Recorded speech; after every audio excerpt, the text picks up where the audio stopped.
গাজায় গত কয়েক সপ্তাহে ত্রাণ নিতে গিয়ে ৭৪০ জনেরও বেশি ফিলিস্তিনি নিহত হয়েছেন বলে জানিয়েছে ওই উপত্যকার স্বাস্থ্য মন্ত্রণালয়। এই মৃত্যুর ঘটনায় নতুন করে আন্তর্জাতিক সমালোচনার মুখে পড়েছে যুক্তরাষ্ট্র ও ইসরায়েলের সমর্থনে পরিচালিত বিতর্কিত সহায়তা প্রকল্প গাজা হিউম্যানিটারিয়ান ফাউন্ডেশন।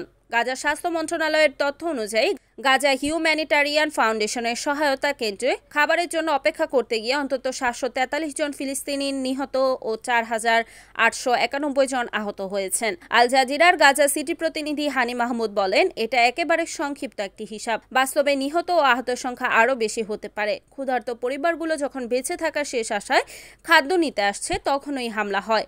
তিনি আরও বলেন, মানুষ ক্ষুধায় কাতর। অনেক মা নিজে না খেয়ে সন্তানের জন্য খাবার তুলে রাখছেন।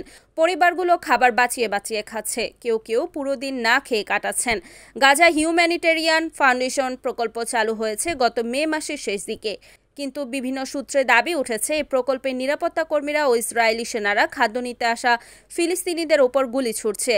জিএইচএফ এই অভিযোগ সরাসরি অস্বীকার করে বলছে এই তথ্য ভিত্তিহীন।